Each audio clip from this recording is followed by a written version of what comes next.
Tá. Tá.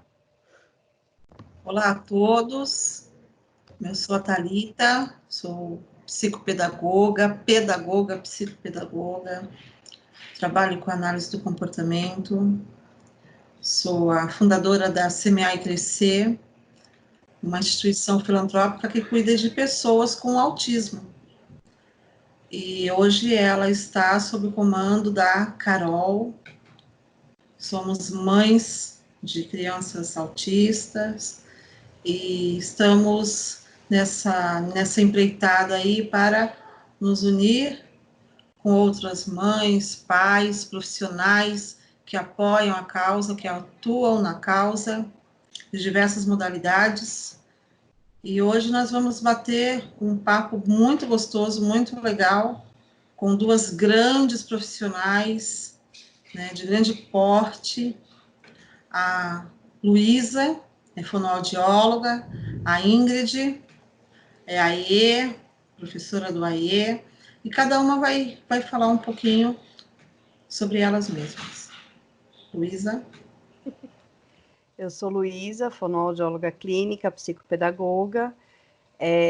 Como eu já falei em alguns outros momentos, atuo na área desde que me formei, né, com autismo. Eu falo que vão buscando pela gente, né? E aí entra na veia e a gente se apaixona e a gente quer sempre o melhor para as nossas crianças. E acho que é uma área que a gente precisa estar sempre se atualizando, estudando bastante. E nesse percurso fui conhecendo a análise do comportamento e hoje atuo em aba também.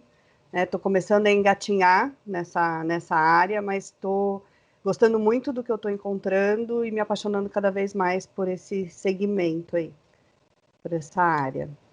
Muito bom. Ingrid? Meu nome é Ingrid, trabalho com o AE desde 2009, quando entrou a nova legislação, né? Em Peruíbe, Itanhaém, mas já atuo desde 2002 na Praia Grande com salas especiais, escola especial, e depois trabalhei com salas especiais, e desde 2009 com o AE. É um trabalho bem assim, de formiguinha, muitas coisas tem que estudar, mesmo com tantos anos, toda hora, todo ano, a gente recebe uma criança que a gente nunca viu. Autistas, então, um diferente do outro, né? Eu atendo autista, atendo síndrome de Down, as deficiências intelectuais, é uma variação, assim, uma variedade enorme, né? E de comportamento também. É isso, em Peruíbe e Itanhaém. Legal, eu tive o prazer de conhecer as duas em atuação e pedi para que as duas colaborassem com esse vídeo. E esse vídeo é um vídeo breve para a gente falar sobre a inclusão da criança autista na escola, algumas formas de comunicação, né? E também nós recebemos muitas perguntas, muitos questionamentos de profissionais da área, de pessoas que auxiliam a criança de inclusão na escola, e nós selecionamos algumas para responder nesse vídeo. Então, já deixo de antemão, quem assistir esse vídeo e tiver mais perguntas, podem mandar depois, a gente vai deixar a nossa comunicação, seja no Instagram, no Face, na própria página da CMA, tá bom? Então, já nos apresentamos, vamos começar pela primeira pergunta, que dá para ser desmembrada aqui em várias, né? Vou ler a primeira pergunta para vocês, tá bom? Acompanhe uma criança autista na escola. Tenho dificuldades na hora da entrada. Ela não quer largar da mãe. Na hora do recreio, ela não quer participar das brincadeiras. Tampa os ouvidos com as mãos quando há muito barulho. Quando contrariada, atira as coisas, se joga no chão. Como posso ajudar essa criança? Alguém quer começar?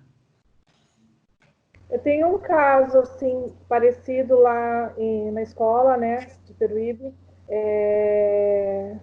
O menino, assim, ele começou no primeiro ano agora, e não quer entrar. Ele é cuidado pelos avós, né? Eu ainda não atendi ele no AE, porque a família não consegue trazer ele, ainda não vem.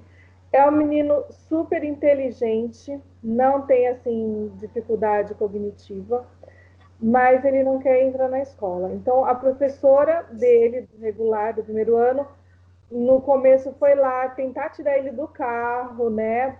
Fazer com que ele queira entrar. Ela pegou, levou um amiguinho, isso começou a dar certo, levou um amiguinho lá, vamos brincar, vamos lá para a escola, vamos entrar, tal. Com muito sacrifício ele conseguiu, ele entrou. Eu acredito que ele tenha ido só até antes da pandemia, né, da quarentena, ele foi umas 5 vezes só para a escola. E só entrou dessa forma. Deu certo. No recreio, ele é a mesma coisa, não fica com as outras crianças. Então, a professora ainda deixava ele ficar na sala com algum brinquedo, alguma criança junto. Isso começou a dar certo. Mas, assim, eu acredito que não tem, assim, um posicionamento da família, né? Essa parte do amigo ir lá buscar ele deu certo. Então, seria talvez uma indicativa que vai ver se dá certo. Alguém que ele tenha referência, né? Uma criança como referência. Eu acho que isso é importante, né? Essa palavra referência.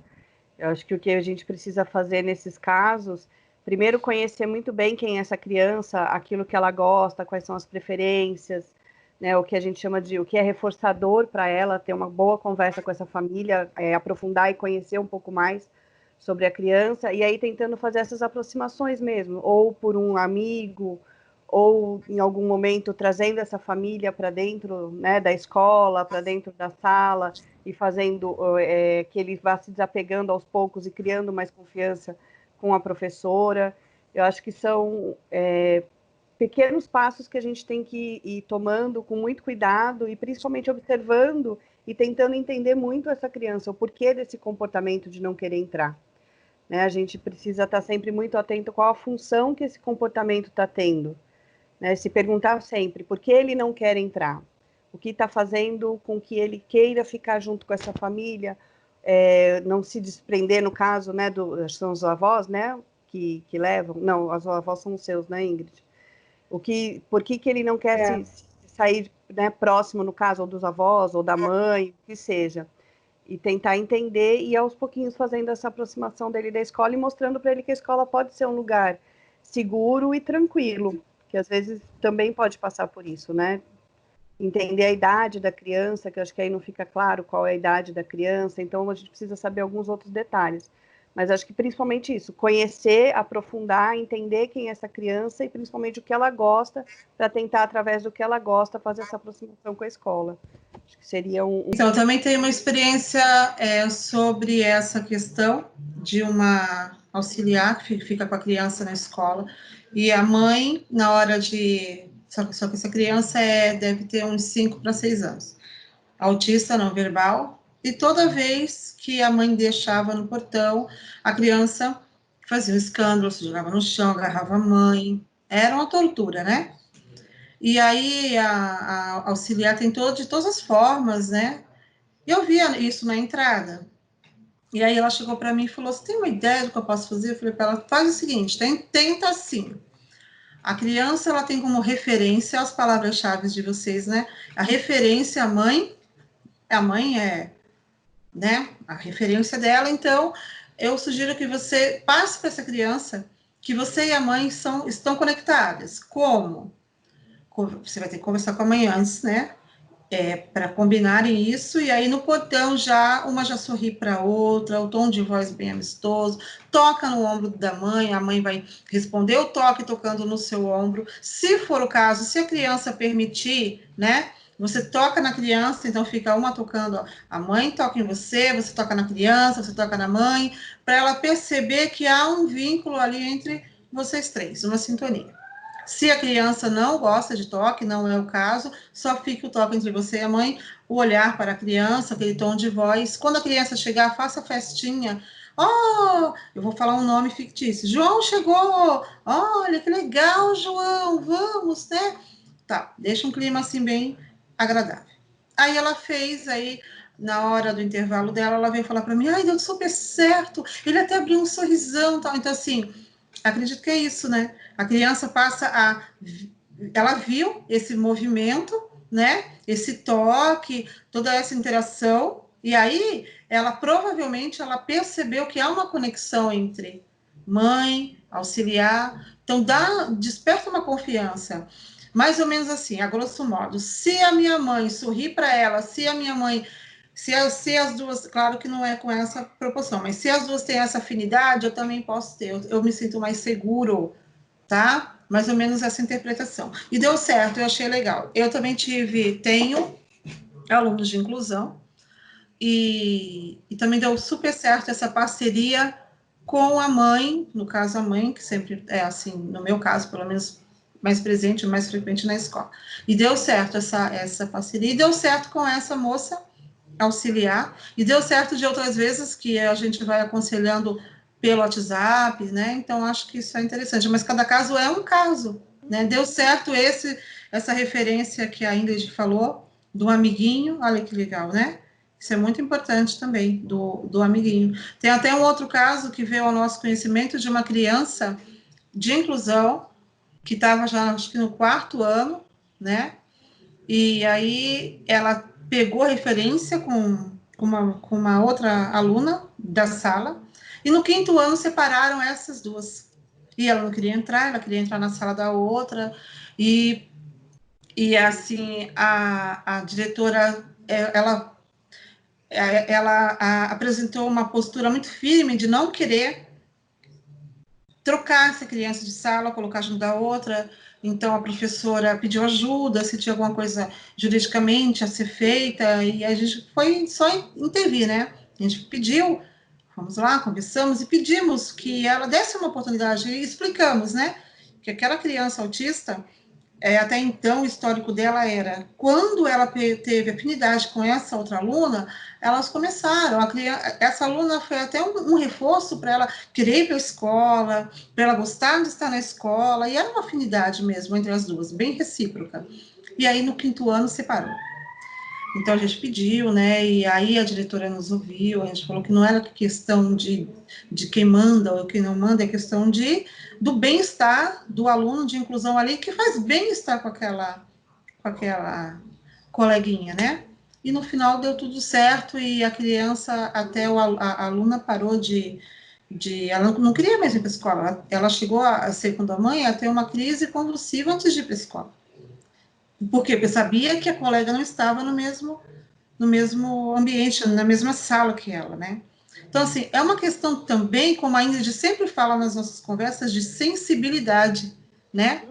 É uma questão de ser sensível ao que está acontecendo ali. Não é uma questão de poder, né, de autoridade, é uma questão de sensibilidade, eu acho. E aí, eu acho muito importante. Esse exemplo eu achei muito interessante também. Tá bom? Podemos passar para a próxima, dentro dessa mesma, né? Não tem outra. Um detalhe assim, talvez dependendo da criança, que a gente não sabe a idade dela, né? Até mesmo que não tenha um amigo, que a escola seja nova, até um objeto para ele, um brinquedo que ele goste, deixar ele entrar, e tirando aos poucos, como se fosse um reforçador positivo também, né? Eu acho que isso também daria certo. É algo dele, né? Que tem, assim, de novo, a referência para ele. Dependendo da idade, eu acho que até dá certo. Olha que interessante, né? Esse exemplo que a Ingrid deu agora. Às vezes é a primeira vez da criança na escola, não tem alguém como referência, algo que a criança possa se sentir mais segura, um objeto, um brinquedo, tal, né? E tirando aos poucos, né? E a gente também tem experiência de relatos, né? E de profissionais e de mães que reclamaram na época, que chega na porta da escola, a professora já manda recolher aquele objeto e começa aquela confusão, a criança chora e tudo. Tudo é uma questão de aos poucos trabalhando, até a criança vai deixando aquele objeto de lado, né? Vai substituindo as referências, a escola, o próprio ambiente escolar, os próprios alunos se tornam a referência, né?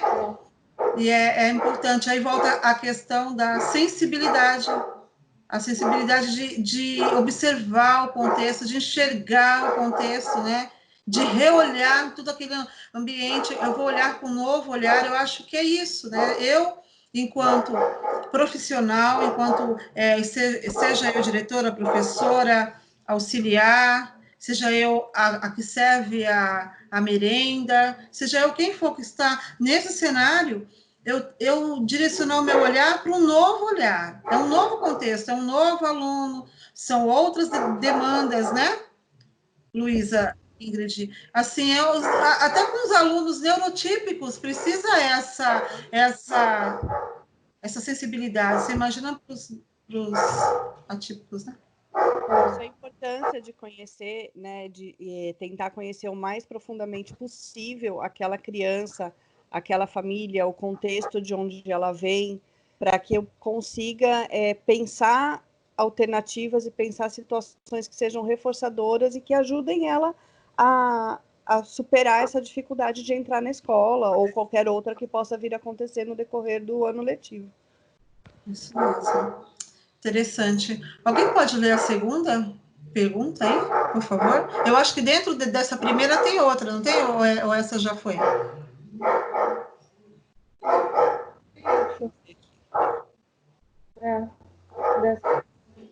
Tem a do aluno que não escreve, não pega no lápis. Do aluno que não escreve. Eu não escutei o que você falou, Ingrid, ficou... Né? Aí tem, na continuação dessa, né, a criança não quer participar de brincadeiras, tampa os ouvidos com as mãos, quando há muito barulho, quando contrariada, tira as coisas, se joga no chão, como eu posso ajudar essa criança? É o fechamento da pergunta, né, acho que é a mesma criança, pelo jeito, né, que tem dificuldade na entrada. Quem quiser responder, pode responder. Eu acredito que, assim, tentar fazer as trocas, né? Conversar muito, conhecer a criança bastante, que nem falado, né? A família é bem importante nessas horas, né? Saber tudo, como é o comportamento dela em casa, o que ela faz, como que ela é. E aí depois pensar nessas trocas, talvez trocar, ela está fazendo birra, o objeto de referência dela, né? Vamos não estando naquela hora, né? Tentar ver isso. Na verdade, é no atendimento, né? Que eu costumo usar algumas coisas para acalmar, por exemplo, caixa de areia com brinquedo, né? Com brinquedo, isso acalma, né? Bastante. Mas isso no atendimento. Não sei como é que seria isso na sala de aula, porque daí tem as outras crianças. Ou talvez levar ele à parte um pouco para dar uma acalmada. As pessoas ficam muito inseguras em relação a tirar o aluno da sala em determinados momentos. Só que tem hora que não dá. É muita coisa, muita informação para ele. Então, talvez ter aquelas bolinhas de gel, sabe? Que você coloca na água e vira umas bolinhas de gel. Isso aí também acalma dentro de uma caixa, né? Eu acho isso super interessante para ele ficar mais reservado. Acalmou, traz de volta. É que tudo depende do idade, né? E de conversar bastante sobre isso com o professor, com a equipe, para não achar, não, só está excluindo, porque eles pensam muito nisso. Ela está excluindo, não está. Está tirando por um determinado período, ele já vai voltar. Não pode ficar o período inteiro na sala. Eu acho que também seria uma atitude legal, positiva. Eu acho que uma palavra que é muito importante é parceria. A gente precisa ter para qualquer criança ou qualquer alteração de comportamento, independe, né, do que esteja acontecendo, a gente precisa ter uma parceria muito forte entre a família, entre os terapeutas envolvidos, entre o professor, todo o quadro da escola, como a Thalita falou, é muito importante. E essa parceria ela tem que acontecer em todos os momentos. E todos os profissionais têm que estar muito abertos, no sentido de saber ouvir críticas, e são críticas muitas vezes construtivas. Eu peço muito para os professores, quando eu atuo com eles, me fala como é que está em sala de aula. Eu estou te fazendo algumas orientações, mas eu não sou professora, eu não estou na sala de aula. Né? E é muito fácil para mim, numa posição enquanto fono, chegar para o professor e falar, olha, faça isso, faça aquilo outro. Eu não sei o contexto dele, eu não sei a situação em sala de aula, E essa troca, essa parceria é que um consegue realmente ajudar o outro, né? Se os dois estão muito abertos e querendo o bem daquela criança, eu vejo que a gente consegue contornar algumas situações e chegar em algumas denominadores comuns e estratégias e objetivos e mudanças de comportamentos que sejam bacana para aquela criança e que possam estar ajudando esse professor em sala de aula. Eu acho que quando a gente pensa em inclusão, a gente tem que pensar muito nessa parceria dos profissionais com a família, né, e profissionais, eu digo aqui, tanto terapeutas quanto professores, juntamente da família, para a gente pensar. E mais uma vez, eu ressalto a importância de tentar conhecer essa criança, entender a função daquele comportamento, porque eu vejo que tem muitas vezes que a gente está pegando uma situação recortada e falando sobre ela, a gente não conhece ela profundamente, mas eu vejo que tem muitas vezes que a criança quer sair ou do meu consultório ou da sala de aula como uma forma de fuga, ou porque é mais gostoso ela ir lá fora brincar do que ela ter que aceitar uma demanda ou seguir um comando ou cumprir determinado pedido do professor. Então, a gente tem que estar sempre muito atento qual é a função e trabalhar essa função. Tem momentos que realmente a gente precisa tirar essa criança de sala, ajudar ela a se reorganizar ou propor alguma atividade, mesmo em sala de aula, que ela consiga se reorganizar, mas, ao mesmo tempo, a gente tem que estar sempre muito, muito atento se ela não está usando isso como uma forma de não estar naquela situação e de fugir daquele contexto de pedidos e de educação, onde ela tem que seguir alguns comandos, como é em sala de aula. Né? Então, acho que conhecer é muito importante. Você percebeu que a Ingrid citou como exemplo? Assim, eu trabalho na escola e eu vejo isso assim, há uma certa reluta, né? Medo, talvez, de tirar o aluno da sala, de permitir que ele saia, não de tirar, mas de permitir que ele saia com medo de escutar. Então, isso não é inclusão. Ele não está ali naquele ambiente da inclusão. E é que nem você falou, tem que ter uma leitura do contexto, né? Qual é a funcionalidade do comportamento dele, o que ele está tentando, está se esquivando, ou ele está fugindo, ou ele está simplesmente querendo se reorganizar, ou ele está tentando se comunicar, dizendo que aquele ambiente, alguma coisa ali não está sendo aversivo para ele, o que seria, né? Eu queria dar um exemplo muito pessoal, eu já disse, né, vocês me conhecem, mas para quem ainda não me conhece, eu tenho um filho autista e tem 10 anos. Então, assim, eu tenho algumas experiências para compartilhar em relação ao Eros na escola. Então, se eu falar qualquer nome aqui, a gente edita, mas, por exemplo, na escola dele, entre outras reclamações, entre aspas, que eu acho que nem é reclamação, é mais talvez uma observação, mas, assim, algumas são reclamações, sim, e essa foi uma.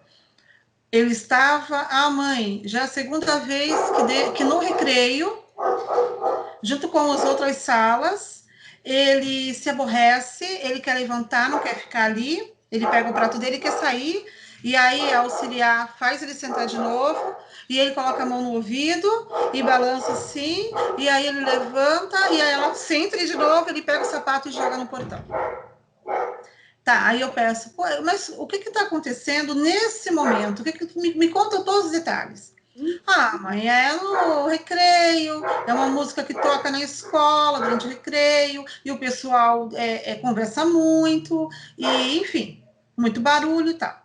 Falei, então, provavelmente é o barulho, provavelmente. Mas veja bem, se ele pegou o pratinho dele, se levantou uma vez, aí ele foi impelido a sentar de novo. Aí ele se levantou outra vez. Aí de novo sentam ele. Ele não tem uma linguagem expressiva que possa dizer, olha, eu quero levantar porque eu quero, sei lá, ir em tal lugar porque esse barulho está me incomodando. Ou então eu quero levantar para simplesmente ir até a cozinha e entregar o prato que eu não quero mais comer. Ou então eu quero simplesmente sair daqui. Ou então para de me sentar assim, você gostaria que eu pegasse você e sentasse assim?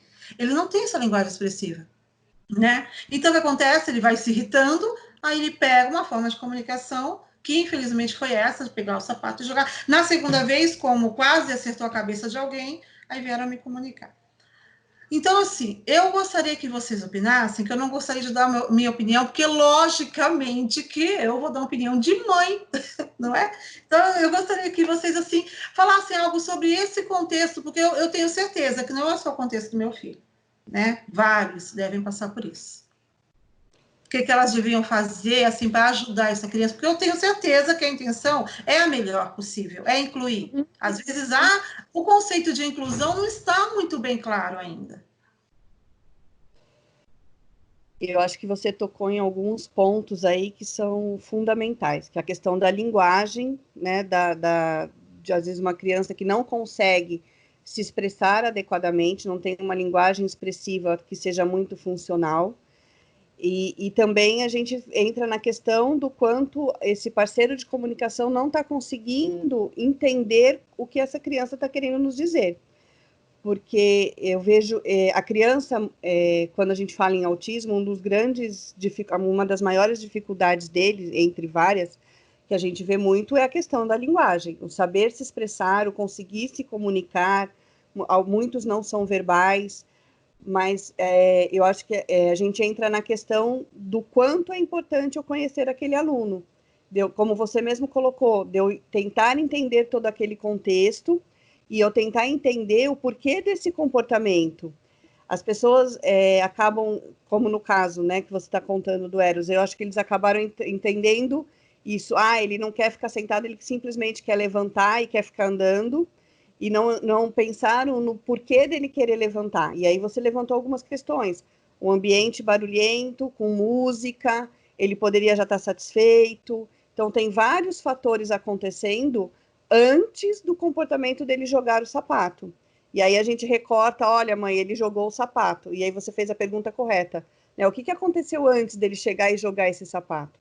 Eu acho que ele chegou no limite dele de comunicação. Ninguém está entendendo o que eu estou querendo, então vou ao extremo para que alguém consiga me entender. E no consultório eu vejo muito isso, as crianças com muita alteração de comportamento, e quando a gente começa a trabalhar a questão da expressão, da linguagem, dele conseguir se comunicar de alguma maneira, seja através da PECs, ou seja através de algumas pequenas palavras, ou através de algumas expressões, a gente consegue organizar um pouco mais essa linguagem da criança, os comportamentos inadequados tendem a diminuir.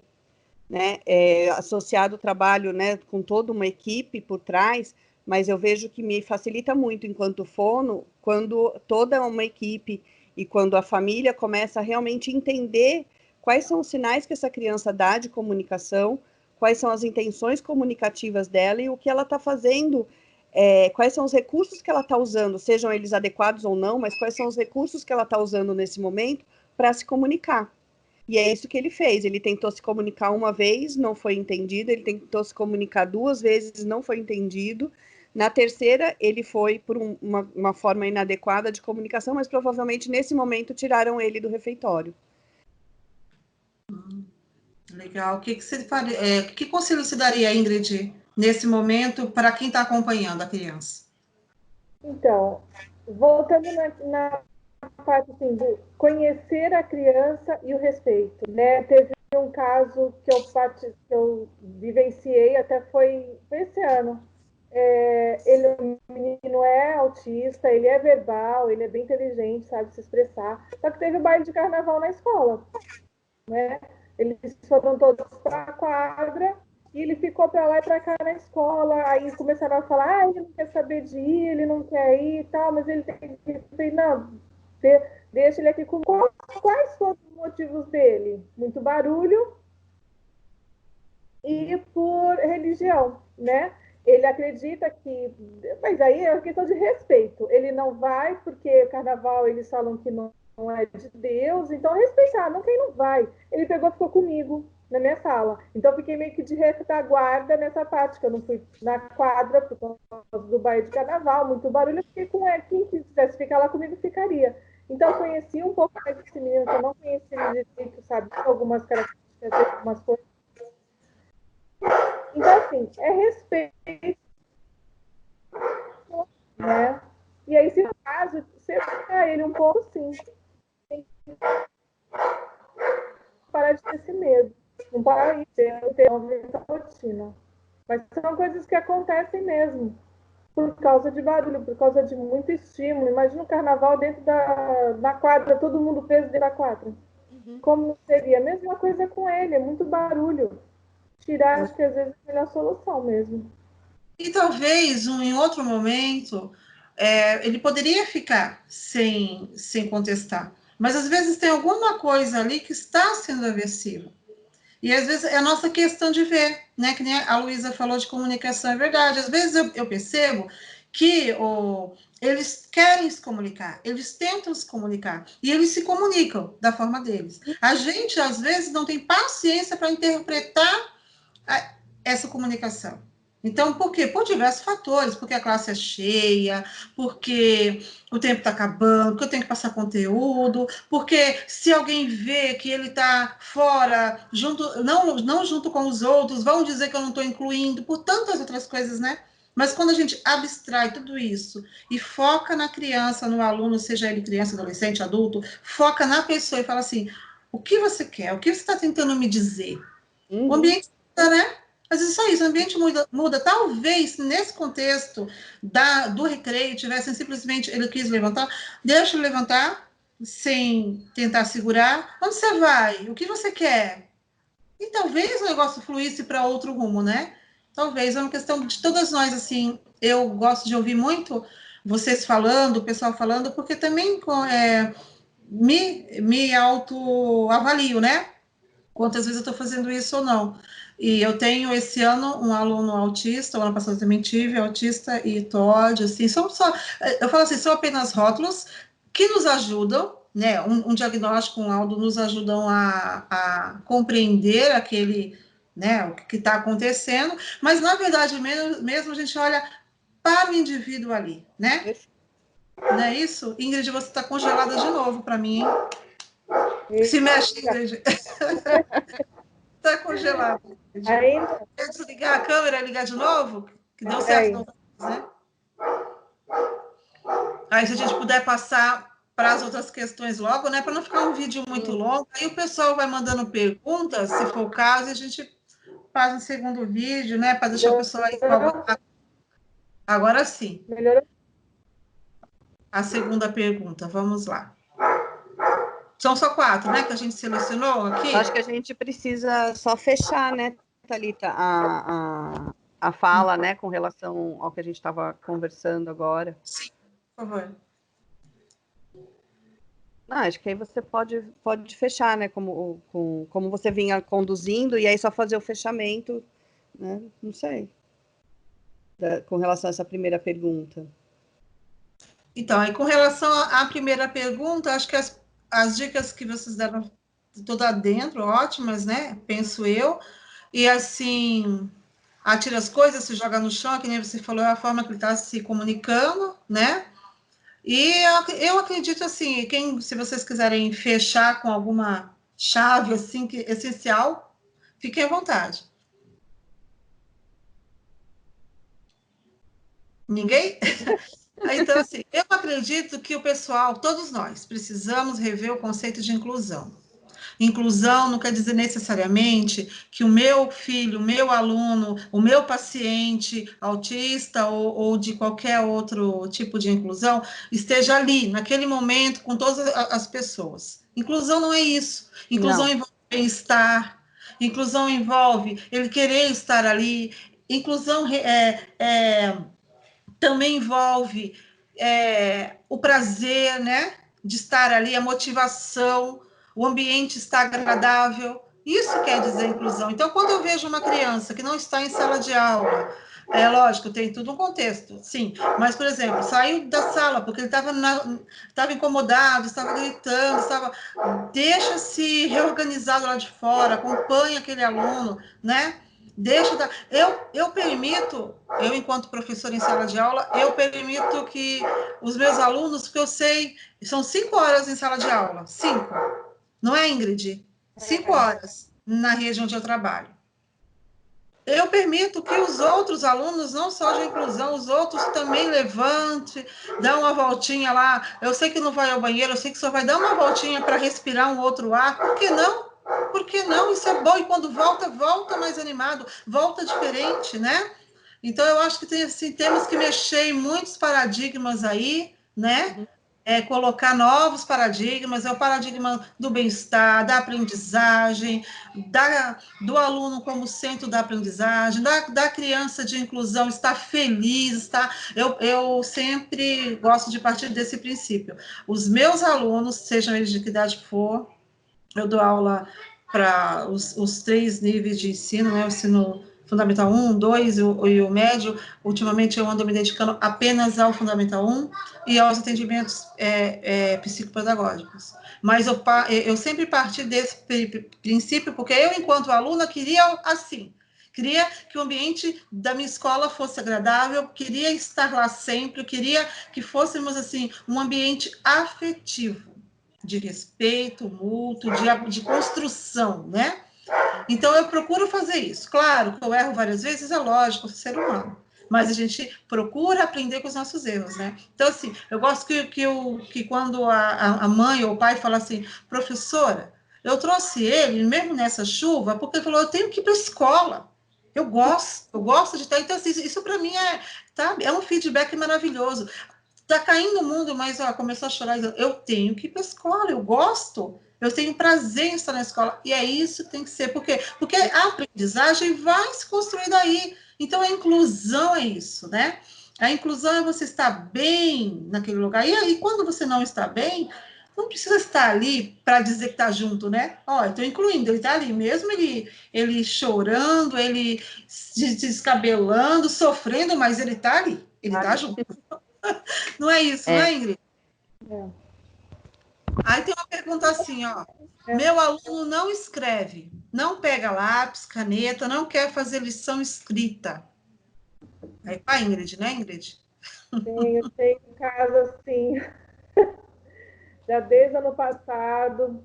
É um menino que ler, sabe escrever desde o primeiro ano, todos os tipos de letra, mas não quer saber de escrever, não quer. Eu consegui assim algumas coisas com letras móveis, com frases, porque ele já lê frases, né? Então, Ingrid, acho que o cara. Ingrid, eu acho que você vai ter que desligar a sua câmera e ligar de novo. Tá verde agora.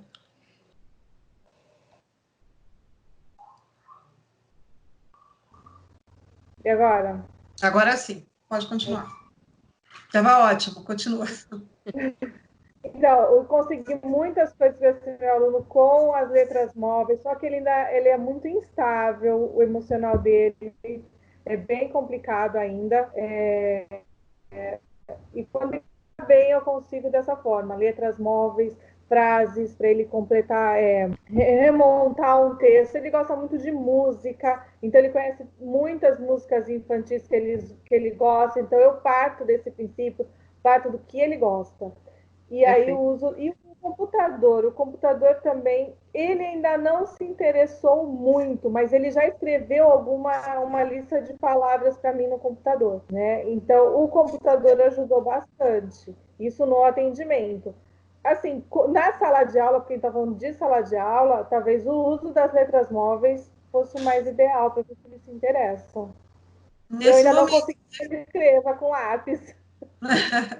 Nesse momento. Isso não quer dizer que vai banir o lápis ou a caneta, né? É uma Não, forma de chegar até lá. A gente tem que partir de algum lugar. Isso mesmo. E acho que ela falou uma coisa que foi perfeita. Ele gosta muito de música. No caso dele, talvez esse seja o caminho, ou em sala de aula, ou no AE, ou até mesmo no consultório, em casa, a partir do que ele gosta. Isso é uma avaliação que a gente tem que fazer constantemente, entender por que essa criança não está querendo pegar nesse papel, por que, que ela não está querendo aprender, o que, que aconteceu, teve alguma situação aí, né, ou em sala de aula, ou mesmo em casa, conhecer um pouquinho mais.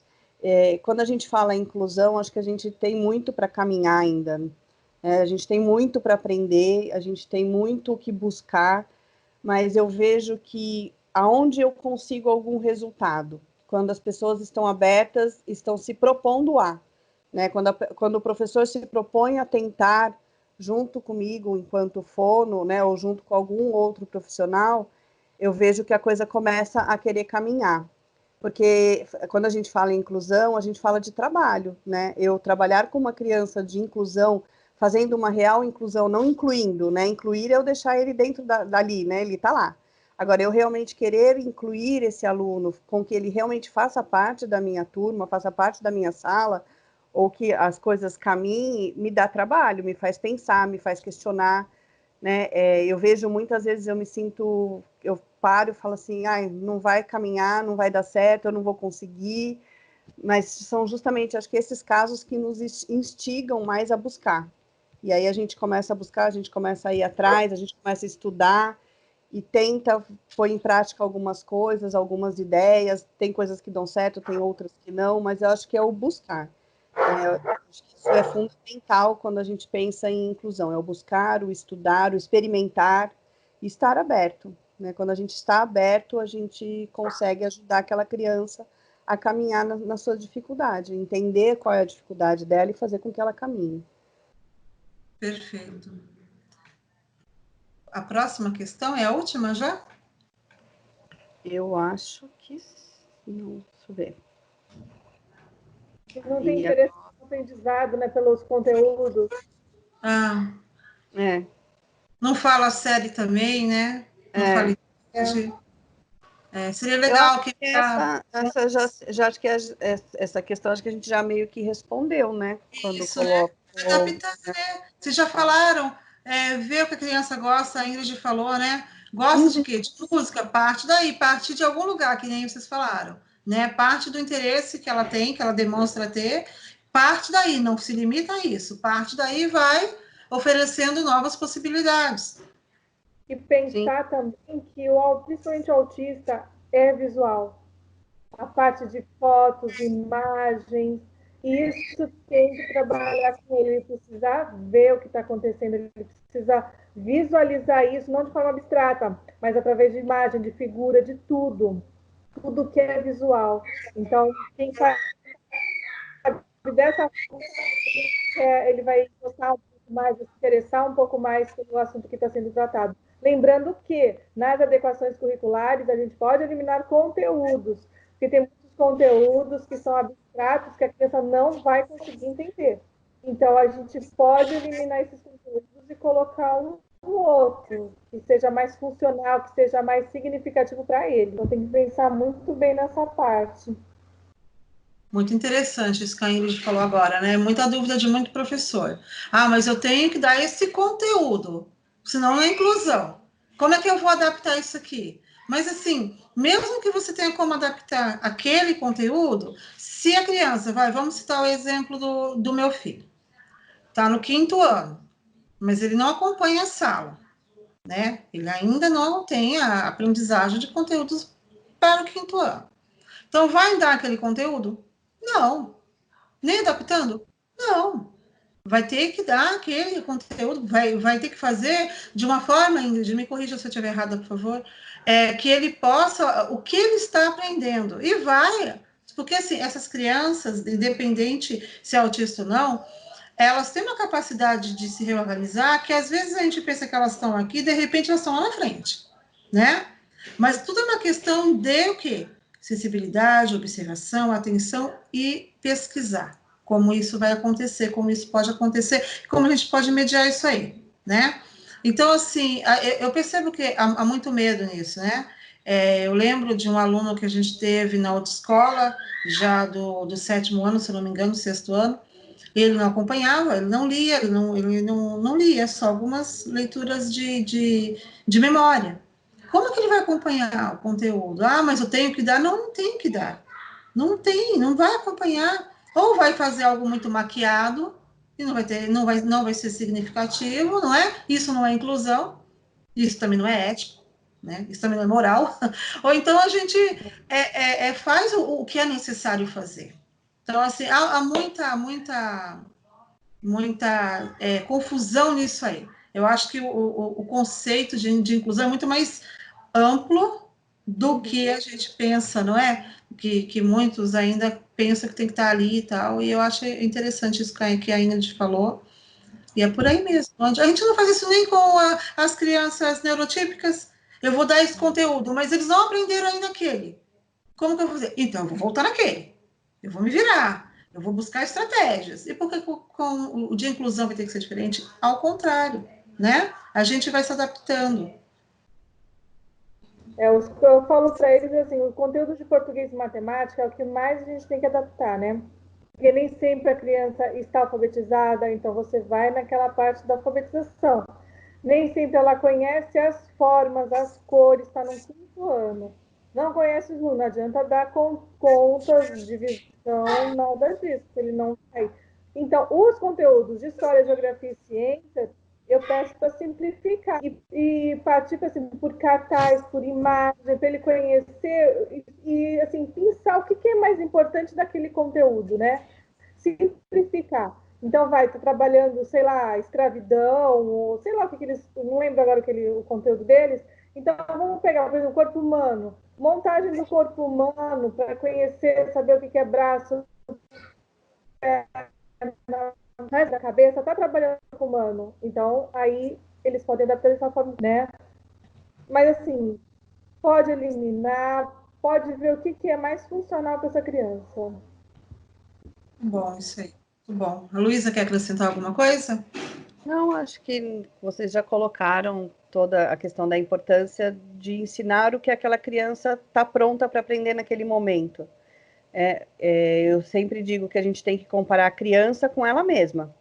Então, se ele deu um passinho hoje, amanhã eu quero que ele mantenha esse passinho e suba mais um degrauzinho.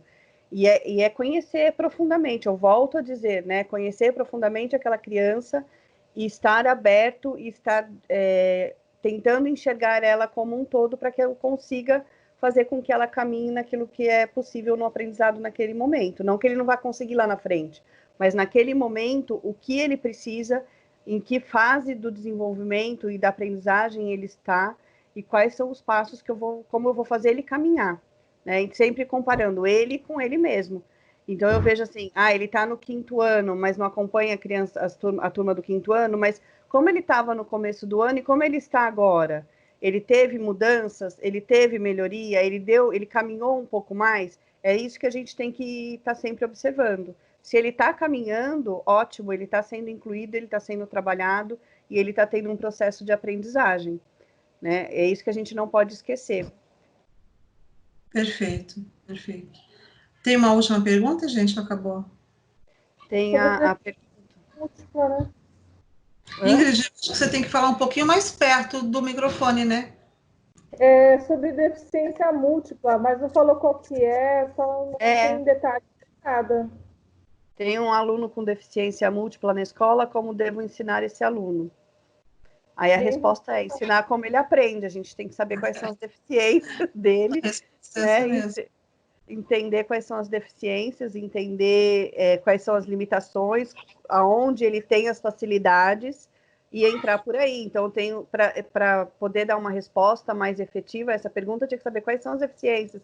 Se ele tem uma deficiência visual associada, se é um autismo, se é uma deficiência auditiva, se é uma deficiência motora.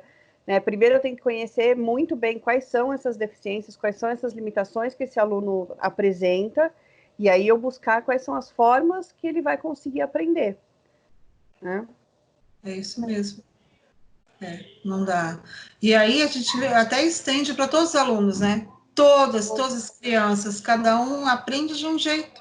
E a gente vai, como artista, mediando aí para que a aprendizagem aconteça, né? Eu preciso me movimentar, aquela criança se aprende mais se movimentando, vamos nos movimentar. É mais auditivo? Vamos falar mais. É mais visual, como geralmente são os nossos autistas, né? Geralmente. Vamos lá, visual. Né? Tem que dar um show, é visual, é auditivo, é movimentando, a gente faz também, né? Não tem problema. O importante é que haja aprendizagem, né? E é importante mesmo. Meninas, eu agradeço muito a participação de vocês. Tenho certeza que o conhecimento de vocês compartilhando, né, vai ser, assim, de um grande valor para todos que conseguirem acessar.